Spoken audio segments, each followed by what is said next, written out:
नमस्कार। आइए सुनते हैं पुरुषोत्तम मास महात्म्य अध्याय 2।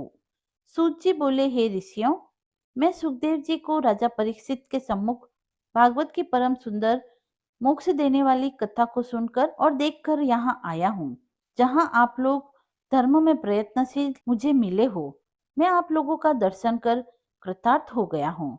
ऋषि बोले, हे सूत जी, आप बाकी सब बातों को छोड़े हमें वेद व्यास जी के मुख से सुनी कथाएं सुनाएं, जो सार का भी सार, महाश्रेष्ठ तथा आत्मा को प्रसन्न करने वाली हो, अमृत से भी उत्तम अमृत रूपी हो, उसका हमें पान कराइए। सूत जी बोले, ऋषियों, मेरा अहो भाग्य है कि आपने मुझसे पूछा। अब मुझे जो ज्ञान है उसके अनुसार जैसा व्यास जी से सुना है वह मैं आपको सुनाता हूँ।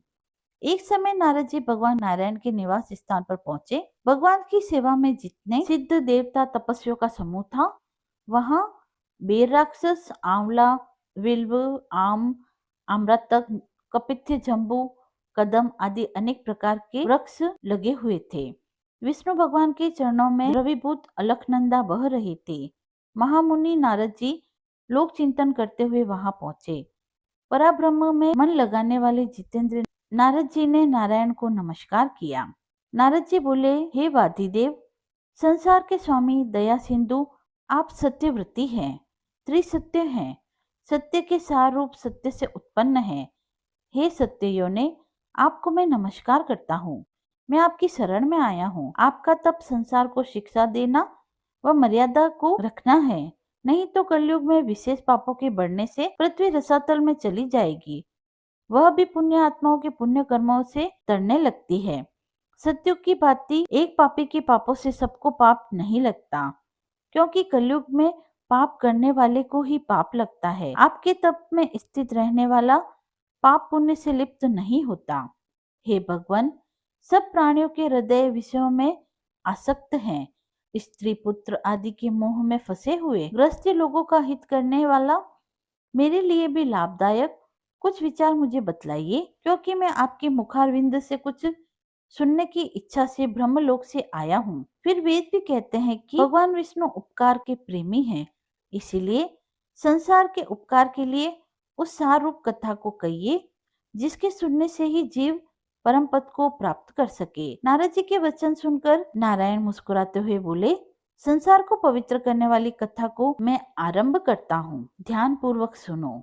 नारायण बोले, हे नारद, तुम ब्रज गोपियों के मुख कमल के भ्रमर तुल्य रसिक शिरोमणि रामेश्वर भगवान श्री कृष्णचंद्र वृंदावन बिहारी की पुण्यमयी कथा को सुनो।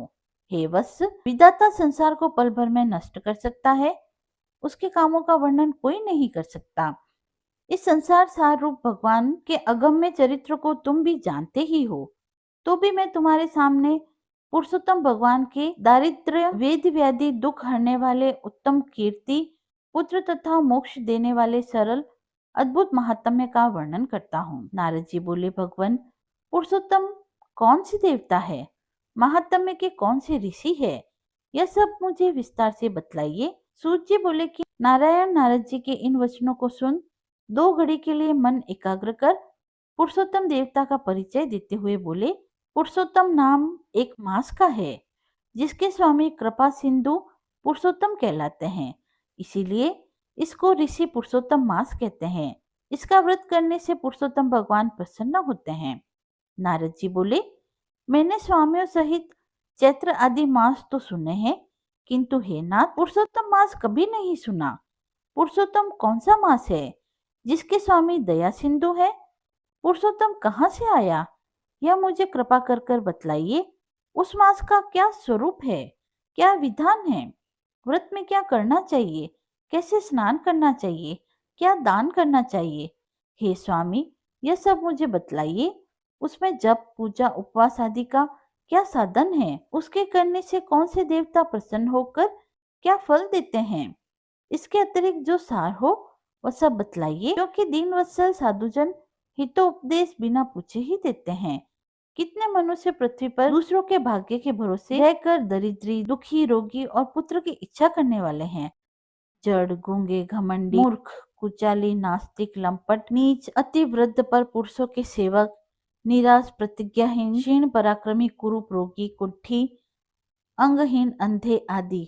कोई इष्ट मित्र, स्त्री पुत्र से दुखी है, माता पिता हीन है, सुख दुख से सूखा हुआ, दुर्बल, मनोवांछित वस्तु से हीन है।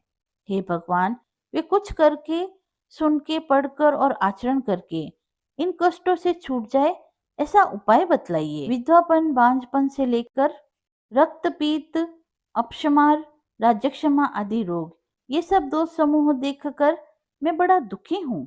हे कृपा सिंधु, इसीलिए आप मेरे ऊपर कृपा करिए और मेरी प्रसन्नता के लिए हे सर्वज्ञ, सब तत्वों के ज्ञाता, कोई आनंद देने वाला व्रत भली बातें समझाकर कहिए। सूत जी कहने लगे, हे ऋषियों, नारद जी के संसार के हित करने वाले प्रश्न को सुनकर भगवान नारायण चंद्रमा के समान शीतल और शांति देने वाले मधुर शब्द कहते हुए बोले। दूसरा अध्याय समाप्त हुआ। यदि आपको यह पसंद आया हो तो कमेंट बॉक्स में जय श्री हरि लिखकर अपनी भक्ति को व्यक्त करें। मिलते हैं अगले वीडियो में, तब तक के लिए धन्यवाद।